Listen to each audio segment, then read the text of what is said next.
3 দিন ফের গণেশ কুমারকে নিশানা করলেন রাজ্য বিজেপি সভাপতি শ্রমিক ভট্টাচার্য। পশ্চিমবঙ্গে এসে পরিস্থিতি দেখে যান, মালদা মুর্শিদাবাদে পরিস্থিতি দেখুন। ফের মুখ্য নির্বাচনী আধিকারিককে আক্রমণ রাজ্য বিজেপি সভাপতি।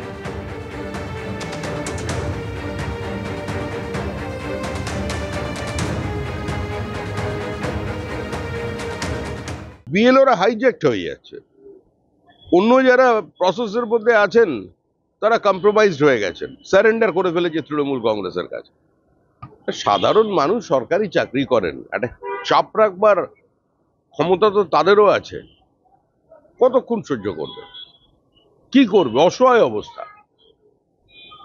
স্বামীর ওপরে জীবনঘাতী হামলা, মৃত্যুর সঙ্গে লড়াই করছে, জায়গায় জায়গায় বাধ্য করছে যে মিথ্যা তথ্যকে সিস্টেমে আপলোড করতে।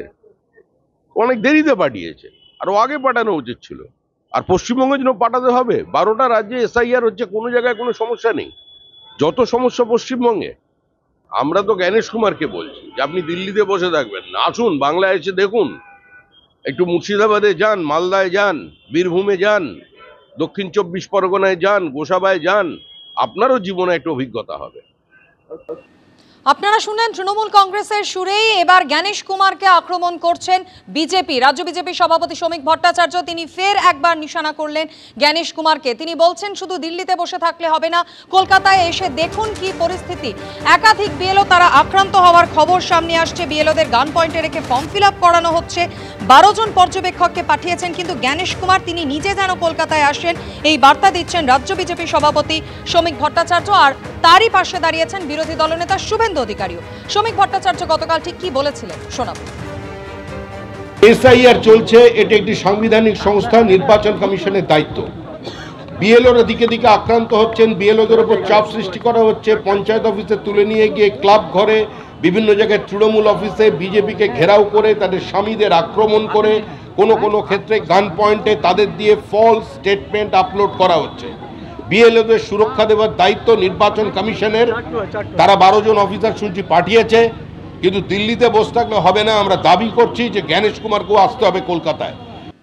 নির্বাচন কমিশনার গণেশ কুমারকে বারবার আমরা দেখেছি তৃণমূল কংগ্রেস নিশানা করছে, আর এবার তৃণমূলের সুরেই ফের একবার রাজ্য বিজেপি সভাপতি শ্রমিক ভট্টাচার্য তিনি নিশানা করলেন। তিনি বলছেন শুধু দিল্লিতে বসে থাকলে হবে না, কলকাতায় আসুন। গতকাল শ্রমিক ভট্টাচার্য কি বলেছিলেন আপনাদের শোনালাম। শুভেন্দু অধিকারী তার পাশে দাঁড়িয়ে কি বলেন শোনাবো। সরাসরি ইলেকশন কমিশনের নির্দেশকে বুড়া আঙুল দেখাচ্ছে।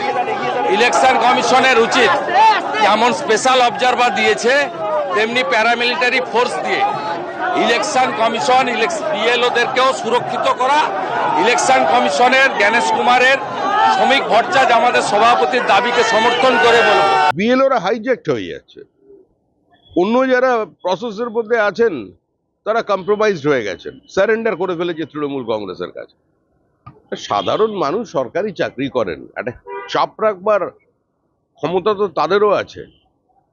কতক্ষণ সহ্য করবে, কি করবে? অসহায় অবস্থা। স্বামীর ওপরে জীবনঘাতী হামলা, মৃত্যুর সঙ্গে লড়াই করছে, জায়গায় জায়গায় বাধ্য করছে যে মিথ্যা তথ্যকে সিস্টেমে আপলোড করতে। অনেক দেরিতে পাঠিয়েছে, আরো আগে পাঠানো উচিত ছিল। আর পশ্চিমবঙ্গে যেন পাঠাতে হবে, 12টা রাজ্যে এসআইআর হচ্ছে, কোনো জায়গায় কোনো সমস্যা নেই। যত সমস্যা পশ্চিমবঙ্গে।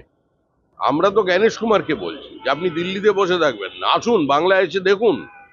একটু মুর্শিদাবাদে যান, মালদায় যান, বীরভূমে যান, দক্ষিণ 24 পরগনায় যান, গোসাবায় যান, আপনারও জীবনে একটা অভিজ্ঞতা হবে।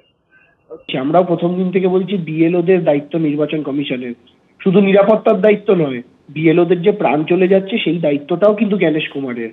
যদি বিএলওদের নিরাপত্তার জন্য আজকে বিজেপি গণেশ কুমারকে দায়ী করে, তাকে দায় নিতে বলে, তাহলে যে বিএলওদের প্রাণ চলে গেল তার জন্য গণেশ কুমারকে দায় নিতে তো বলা উচিত।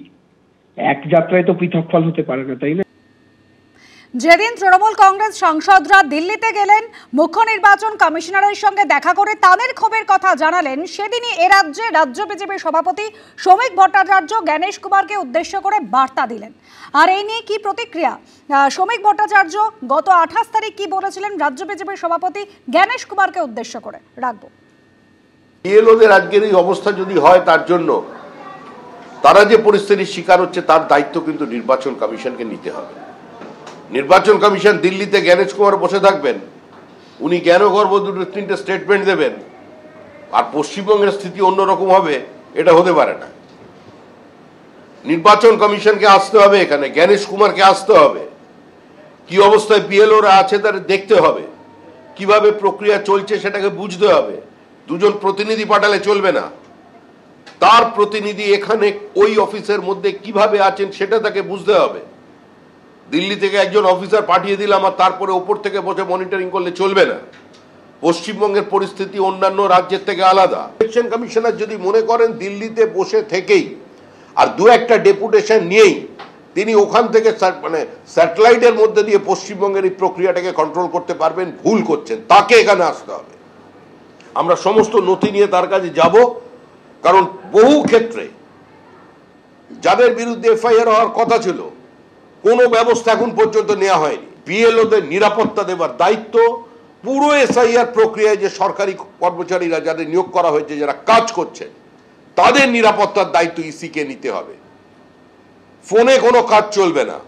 প্রয়োজন হলে জ্ঞানেশ কুমারকে কলকাতায় এসে অফিসে বসতে হবে, বর্ধমানে যেতে হবে, দক্ষিণ 24 পরগনায় যেতে হবে। ডায়মন্ড মডেল যেখানে চলছে, ডায়মন্ড হারবারে গিয়ে দেখুন কিভাবে বিএলওদের অবস্থা তৈরি করা হয়েছে। পশ্চিমবঙ্গের পরিস্থিতি অন্য প্রদেশের থেকে আলাদা। সেই আলাদা পরিস্থিতির কারণে আমরা দাবি করছি যে জ্ঞানেশ কুমার আসুন, নিজে এসে অফিসে বসুন, অফিসে বসে মনিটরিং করুন। অর্থাৎ একদিকে তৃণমূল এবং অন্যদিকে বঙ্গ বিজেপি দুজনেই কিন্তু একই সারিতে একইভাবে একই সুরে নির্বাচন কমিশনার জ্ঞানেশ কুমারকে বারবার নিশানা করছেন। আর এটাকে কিভাবে দেখছে সিপিএম? বাম নেতা শতরূপ ঘোষের প্রতিক্রিয়া রাখবো আপনাদের সামনে। নিজেদেরকে এগুলো সংস্থাগুলো থেকে আলাদা করার জন্য মাঝে মধ্যে এদেরকে এই কথাগুলো বলতে হয়। উনি যে কথাগুলো আজকে বলছেন শ্রমিক ভট্টাচার্য, কথাগুলো হয়তো সত্যি, কিন্তু এগুলো ইলেকশন কমিশনার জানেন না এমন তো নয়। এবং এই সমস্যা আজকে খালি পশ্চিমবাংলায় হচ্ছে এমন নয়। আপনারা জানেন যবে থেকে এফআইআর শুরু হয়েছে গোটা ভারতে 15 জন বিএলওর দুর্ভাগ্যজনকভাবে কাজের মধ্যে কাজ চলাকালীন মৃত্যু ঘটেছে। বহু জায়গায় বিএলওদের ওপর এরকম ঘটনা ঘটেছে উত্তরপ্রদেশে, যেখানে একজন বিএলওকে চাপ দেওয়া হচ্ছিল সমস্ত ওবিসি ভোটারের নাম লিস্ট থেকে বাদ দিয়ে দিতে। তিনি সেই চাপ সহ্য করতে না পেরে বিষকে আত্মহত্যা করেছেন। উত্তরপ্রদেশে হয়েছে। সুতরাং যে বিএলওদেরকে এই কাজ করতে পাঠানো হচ্ছে তারা যে আক্রান্ত হচ্ছেন বাংলায় তৃণমূলের হাতে, উত্তরপ্রদেশের মতো রাজ্যে বিজেপির হাতে, এটা তো নতুন কিছু না। রাজ্য বিজেপির সভাপতি শ্রমিক ভট্টাচার্যের বার্তা জ্ঞানেশ কুমারের উদ্দেশ্যে, পশ্চিমবঙ্গে আসুন, পরিস্থিতি দেখে যান। রাজ্যের মন্ত্রী শশী পাজা কি বলছেন শোনাবো।